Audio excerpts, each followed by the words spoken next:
Well, alright guys, I have to be honest and say that this video is pretty hard for me to make because my Airbnb and quite frankly my e-commerce business have been underperforming in 2022 by quite a...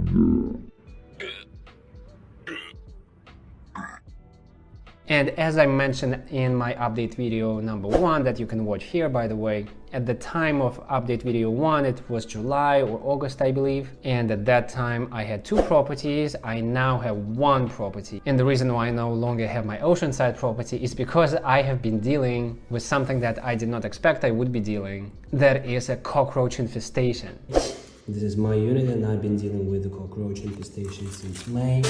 It turns out that I don't even need any traps whatsoever because this is disgusting. And I have been dealing with it since second week of me moving into the property. Literally the apartment has been cleaned 2 times professionally, and it has been cleaned every single time after each guest.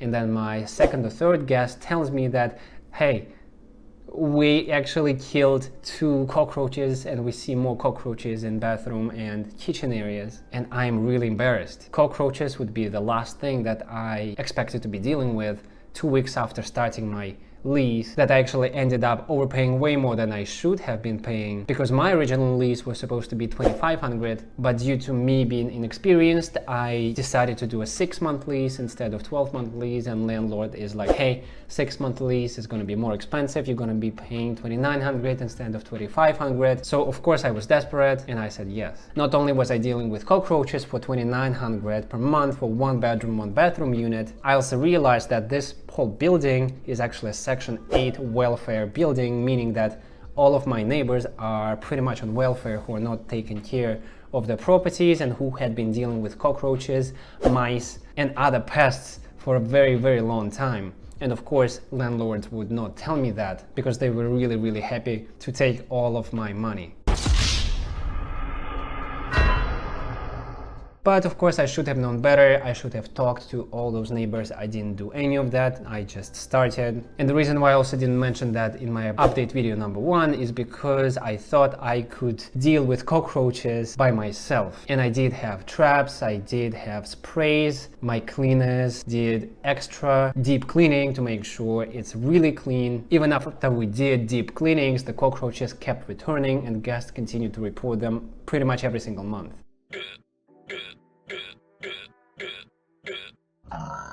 So I continued to report the issue to my property manager. They scheduled extermination cleaning. Multiple sprays did not do anything. Cockroaches continued to come back all the way until November. November is when I had enough, and I actually told them in October that I would be breaking the lease because I'm tired of dealing with cockroaches. And they have been unable to resolve the cockroach issue since May, which is pretty much half a year now of me noticing and reporting the issue to them. So that's problem number 1 that I've been dealing with. Problem number 2 that actually killed my entire business in my oceanside apartment. My short-term rental permit was actually rejected.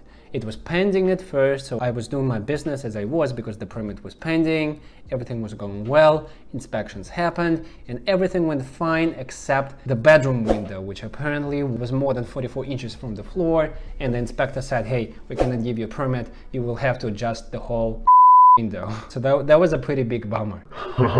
Anyway, I reported this to the property manager because luckily I was smart enough to include in my lease a little addendum where it said that the owner would work with me to obtain a short-term rental permit. So that means they were obligated to work with me to obtain a short-term rental permit, meaning that they should adjust the egress window if they want me to stay in the unit. And they told me they are going to do it. We agreed to schedule the date for the installation in August, and then 24 hours by pure accident I messaged the guy who was supposed to come in, and he tells me, oh, we don't have authorization from the owner to come in. And I'm like, wait, what? So I'm messaging the owner, but she tells me, oh yeah, I forgot to tell you that the city needs more time to rework the plans and the installation is not happening like we agreed to do the installation in June, almost 2 months in advance. And I only learned last minute by pure accident that it's not happening. So my entire revenue forecast is ruined. So fast forward to October, I announced that I no longer want to stay in this property. I told them I would vacate premises by November 1st. So I gave them almost a month notice and they were fine with it. They started looking for a new tenant and they actually tried to advertise the same exact rental price of $2,900 because they thought they could find another dummy who will live in a cockroach infested apartment.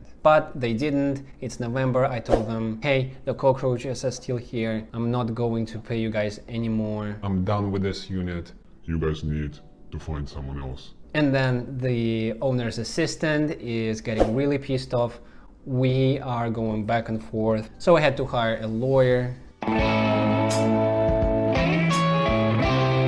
who luckily was able to win the case. I got my security deposit back and I broke the lease legally. So unfortunately, it was a nightmare situation. But the lesson here is definitely make sure you measure your egress windows, make sure they're not high from the ground, they're not higher than 44 inches from the ground. Just make sure you do that and make sure you talk to your neighbors before you rent the unit and ask if there are any issues in the building before you sign the lease. That's exactly what I'm gonna do now from now on with any of my future rental arbitrage units. So that's property number one that I no longer have. Positively, because I had that property in Oceanside, I was able to secure my second property in Imperial Beach because the Imperial Beach landlord actually wanted me to provide her with a reference from my Oceanside landlord.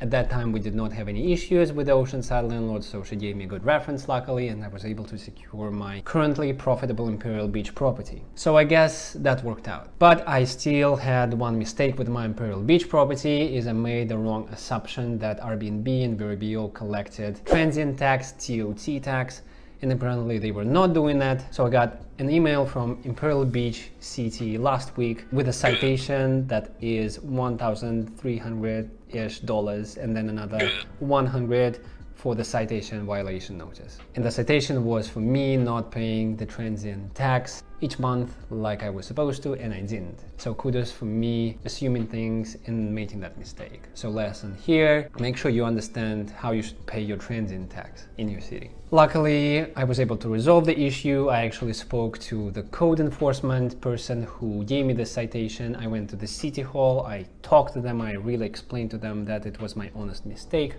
I made the wrong assumption and they were really nice about it, luckily. So it seemed like the issue will be rectified without any issues for me and my permit. So that's good. But I do have to say that 2022 has been pretty rough. It has been a lot of ups and downs, a lot of learning lessons for me. But I am really thankful that I have had all these issues because they actually made me try another business like Airbnb, and all these issues within my first Airbnb also taught me a lot of valuable lessons that I now will be keeping in mind when I am signing up my next rental arbitrage property, where I will definitely be measuring egress windows, I will be talking to neighbors to make sure there are no issues with the building, and I will definitely understand how TOT transient tax works, so I don't get myself into any more legal trouble. It's all good, man. Alright, now I have been talking a lot here. Let's jump into my computer and let's see all the numbers. Let's do it! Wow, that was an amazing transition, wasn't it?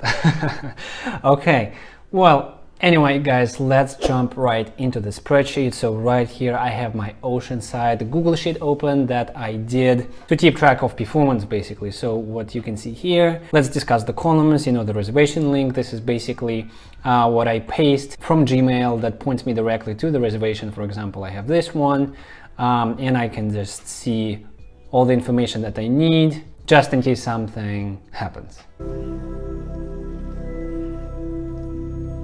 So then we go to the next column right here. We have the start and end date of the reservation, basically the check-in and the checkout date. Month, obviously that's the month of the reservation. Guest name, I think that's pretty self-explanatory. For revenue, I just paste the revenue from Airbnb. This is what I get in my bank account. Obviously that's before all the expenses that you have to keep track of, which is why I have this Google Sheet, obviously. So the next column here is actually the nightly rate that I once again go back to the reservation and I paste this number, which is the nightly rate, and I paste it right here. Then we go to the expenses, okay? So turnover B&B cleaner fee. This is what the cleaner gets, or rather, this is what I pay the cleaner, and this is what I get charged. Exactly this amount for each cleaning project for this reservation. Duration is the number of days for the reservation. So I also made this interesting column, and I don't know how interesting it is to you, but to me it is interesting. So this column is estimated profit after rent, and what the formula is counting is the column on the right side. So the column on the right side is revenue after cleaning fees, which is basically the subtraction of this column, revenue after cleaning fees, minus 94 times number of days. And why it's 94 is actually because it's 2,900. That was the rent for this cockroach infested property with many issues that I've been dealing with. Anyway, 2,900 divided by 31 I did at that time, so it's 93.5, rounded up to 94. So this is basically the break-even rent that I need to make daily in order to cover the rent. So just wanted to see how much profit I'm making from this reservation, including rent. Not that you need this column, it's just something that I have in my spreadsheet, so I just wanted to give you guys an idea of why I have this column right here. What the talking about? So yeah, you can just zoom in right here if you want to see the formula. It's all right here for you guys. And now let's jump into the actual performance month by month. So as you can see, I did launch this property on May 15th, which is actually a mistake that I did. I was not able to efficiently organize my interior decorator and prepare the place to launch by May 1st. So yeah, that was another mistake. So if we scroll to the right now, we can see the net profit, which is basically what's telling me exactly how much money I made after all expenses. And the expenses are rent, AT&T, internet, gas and electricity, and then some miscellaneous expenses, such as stocking up on the essentials like toilet paper, paper towels. And then I had instances where people actually stole a few things like a fan that I had to replace. And then I also offered my guests complimentary wine, which also adds up. So as you can see here, the month of May, I ended up doing negative $1,082 in profit because again, I did a mistake. I was not able to launch on May 1st. So I basically lost half of the month worth of potential bookings. So I was not booked for half of the month because the property was not launched in time. So that's pretty self-explanatory. Now we go to June, and June was actually a very good month because, as you can see here, the initial profit, 4,466. And why it's this number is because if we scroll to the left, it's calculating this column right here, column R. So let's do June. So June. These numbers, and if we sum these numbers, it's going to be exactly this number, 4,466. Why I'm not doing this column? I could have done this column, but the way I already set up, because I have this column, it's just a little bit more convenient because it eliminates this extra step of having another column that sums up your cleaning fees, which is a little confusing, I guess. So maybe I should change it, but I just wanted to show you exactly all the numbers right here. So revenue after cleaning fees, 4,466. If we don't do cleaning fees, the actual revenue is, let's see here, 5,804.75, so not too bad for June. So easily the rent was covered and all the expenses were covered, so we ended up with a net profit of 1,475. But then, as I mentioned earlier in the video, I had issues with cockroaches and I had issues with the permit, and the issue with the permit was actually the issue that caused me to stop everything that I was doing and lose a lot of money. Because originally the permit was pending because the inspections were taking place, so I was hosting people while the inspections were taking place. But then the inspections finished and they found that my egress window in bedroom was too high, as I mentioned earlier in the video, so the permit was rejected and I was given a citation notice to cease or desist. So I had to delist the property on July 1st or 2nd, and I had a lot of open dates in July. So as you can see here, my net profit again was going down to 289 in July, to 32 in August, and September was again negative 1,044. And the reason why I still was able to make some money in July and August is because my Airbnb property was showing at the first page of search results at the very top. It was one of the first properties that people would see in May and June when it was live. So people were booking for a month in advance. They were booking from May all the way to September. I actually had November and December bookings, but I had to cancel those because the cockroach issue was still unresolved and I just couldn't ethically host people with cockroaches in my apartment anymore. So yeah, I had to cancel everything. So I'm just saying this again in case you guys skipped all of that in the beginning of the video. Naughty, naughty. You teasing me, you naughty, naughty. So if you did skip it, make sure you rewatch it so you don't make all the same mistakes that I did. So overall, if we sum up the net profit number, we are negative $329.98. I guess that's not too bad given all the issues that I ran into and given that my permit was rejected and I was not operating on Airbnb since July. Which brings me to Imperial Beach, the property that has actually been performing pretty well. So let's check out the Imperial Beach property. Alright, so let's get to the juicy part and jump into profit and breakdown on each month. Okay, so scroll to the right. Now what you can see here are pretty great results for July. I did learn from my mistakes, so I launched property on July 1st and I started having bookings within 24 hours and people booked all of July, and I shared the results of that in my update video number 1. So for the month of July, I made $3,766 in net profit. As you can see, the revenue is right here. Average monthly rate was really good because July is the busiest time of the year, so typically you get the best earnings in July. And I also didn't have any miscellaneous expenses, and yeah, July was pretty good. Now August was kind of slow, and I also had a lot of miscellaneous expenses, as you can see, and my subscription costs were pretty high because I was still paying for my Oceanside property and IGMS and Wheelhouse, so I was paying more. But mainly the miscellaneous expenses were because we had leaks in the kitchen area, so I had to invite TaskRabbit and pay the contractor a high amount of money. I also had to pay cleaners still, and we had to buy a lot of essentials that ran out in August because I'm hosting 6 people, so all the essentials are running out way quicker. And I also decided to buy some additional home decor pieces, and that costed me more than I anticipated, so I ended up doing negative profit in August. But if I didn't have any of those expenses, as you can see, I would only be down $169. But August was a slower month. However, if you look at September and October and November and now December, we are positive in profit after all the expenses. But again, I had a few small issues where I had to hire a TaskRabbit to come in. And TaskRabbits are contractors that you can book online and they can do any work that you need. Because we also had an issue with the shower head, it was just wobbling around. We also had an issue with one of the bed frames that broke in half because probably kids were jumping on the bed frame or someone was having a very romantic time on the bed. Naughty, naughty. Which is totally fine, but me as a host, I have to pay for all of that.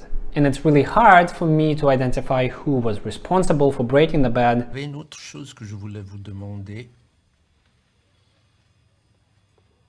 Because probably such damage takes time, and it's likely the guests from a long time ago broke it, but it only collapsed after 3 reservations, if that makes sense. And when you also submit a claim to Airbnb to get compensated for all these damages, you also need to have proof that these specific guests damaged the bed, which I don't have. And I also don't want to risk getting a 1-star review because I'm trying to get money from a guest who I'm not even sure if they broke it or not. So yeah, as you can see, overall, July is definitely amazing. Summer months are amazing. I'm really excited to see what summer of 2023 going to look like, but during the slower month, which is August to February, we are making anywhere from 400 to 300 so far. And as you can see, my January and February and all other months are negative because people normally tend to book the most a month or 30 days or 7 days or sometimes even 1 or 2 days before the open calendar date. So I do expect these numbers to improve.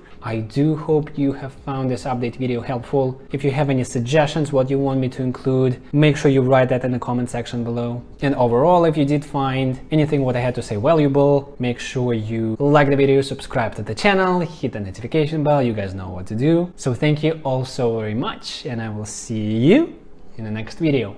Peace.